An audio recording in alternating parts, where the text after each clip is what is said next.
मौके पर दीदी नंबर 1 में धमाल मचाने के बाद अब रचना बनर्जी हुगली की लोकसभा की उम्मीदवार है तृणमूल कांग्रेस की। दीदी नंबर 1 इस बार धमाल मचाएंगी, इस बार भी चुनाव में सबसे बड़ा ताकत क्या रहेगी आपकी इस बार? कुछ नहीं, लोगों का प्यार है मेरा ताकत, और कुछ नहीं है। ऊपर वाला का आशीर्वाद और लोगों का प्यार, बस। सिनेमा जगत में कैमरा में कई टेक्स होते हैं, यहाँ पर टेक्स करने का मौका नहीं होता है, हार से डर लगता है क्या? नहीं नहीं, बिल्कुल नहीं। जो लोग चाहेंगे उन लोगों के पास पहुंचने का मेरा इरादा है। सबको हौसला दिलाना मेरा इरादा है कि हम आपके साथ हैं, तृणमूल कांग्रेस आपके साथ है, और आप लोगों का अगर कोई ख्याल रखेगा ठीक से तो वो तृणमूल कांग्रेस है। ये हम सबके पास, ये वार्ता हम सबके पास पहुंचाना चाहते हैं। अगर ये लोग मेरे साथ होंगे, भगवान मेरे साथ होंगे, तो बस। बीजेपी के उम्मीदवार लॉकेट चैटर्जी हैं, साथ में काम भी किया है, क्या कहेंगी? कुछ नहीं, कुछ कहने का ही नहीं है। टाइम वक्त बर्बाद करना है बात करने से। ये नाराजगी है या कोस्टार के प्रति गुस्सा? नहीं नहीं नहीं, किसी के ऊपर गुस्सा नहीं है, नाराजगी भी नहीं है। बस मैं अपने पार्टी के बारे में बात करूंगी, अपने लोगों के बारे में बात करूंगी, हुगली जिला के बारे में बात करूंगी। अपोनेंट पार्टी के बारे में बात करके क्या फायदा। हुगली जिला में सिंगूर भी आता है। विपक्ष का कहना है कि सिंगूर में तृणमूल कांग्रेस की सरकार होते हुए भी 1 दशक में कोई काम नहीं हुआ। नहीं नहीं, ये सब तो कहने का बात है। सब बहुत कुछ कहते रहते हैं। सब लोग जो जो कहेंगे वो अगर आप पकड़ के रहोगे तो काम नहीं कर पाओगे। काम भी हो रहा है, सब कुछ हो रहा है। जहाँ पे ममता बनर्जी मुख्यमंत्री है वहाँ पे काम नहीं होगा, ऐसा हो ही नहीं सकता है। बाकी राज्य में काम कम होता है, यहाँ पे ज्यादा होता है। ऐसा क्यों कहा जाता है कि सिंगूर में किसानों के साथ इंसाफ नहीं होता, लेकिन किसानों के लिए दिल्ली और हरियाणा में प्रदर्शन करने टीएमसी पहुंच जाती है? किसानों के लिए सोच के दीदी ने जो कुछ भी किया है वो किया है, और सुप्रीम कोर्ट से जो राय आया है वो किसानों की तरफ से ही आया है। और किसान जो ठीक से रहे, किसान को जो जो मिलना चाहिए वो सब मिले, इसके लिए ही तो हमारा इतना बड़ा आंदोलन हुआ था, सिंगूर आंदोलन। तो दीदी हमेशा लोगों के साथ है, लोगों के पास है।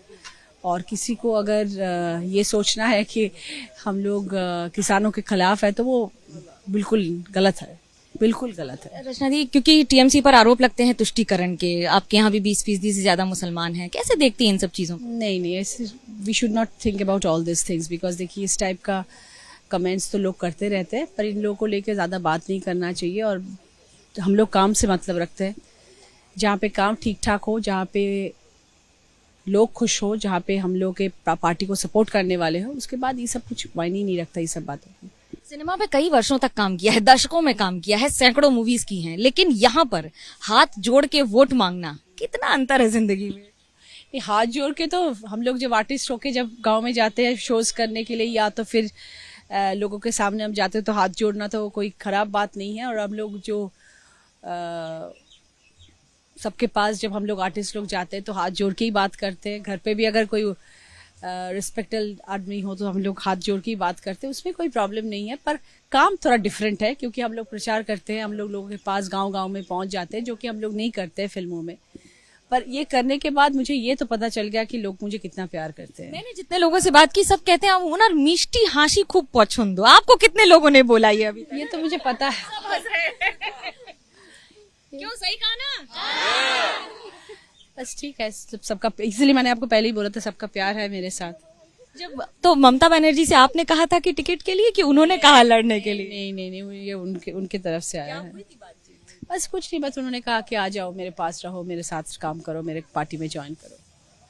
दीदी नंबर 1 के लिए इस बार चुनौती नंबर क्या है? नहीं, दीदी को मना करना is very tough. She is such a powerful, क्या बताए, मतलब उसका जो कैरेक्टर है वो इतना पावरफुल है, तो उनके सामने कोई खड़े होके ना बोले, ये तो हो ही नहीं सकता। आप इतने सालों से ममता बनर्जी को देख रही हैं, आपने क्या सीखा उनसे? Hard working, dedication towards work and love for people. इस बार दीदी नंबर 1 जब चुनाव के मैदान में है तो उनके लिए चुनौती नंबर 1 क्या है?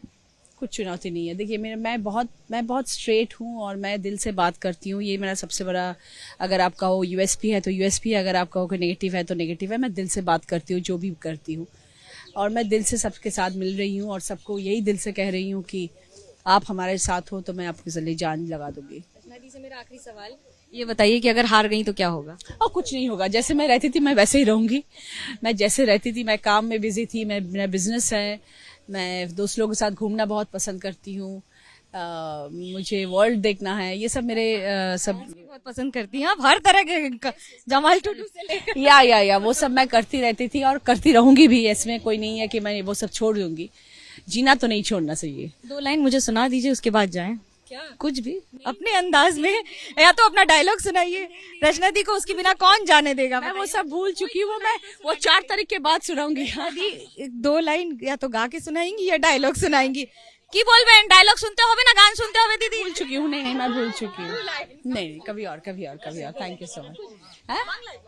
ना मैं भूले गई ना थैंक यू किसी और दिन, किसी और 4 तारीख के बाद। 4 तारीख के बाद। तो ये थी रचना बैनर्जी।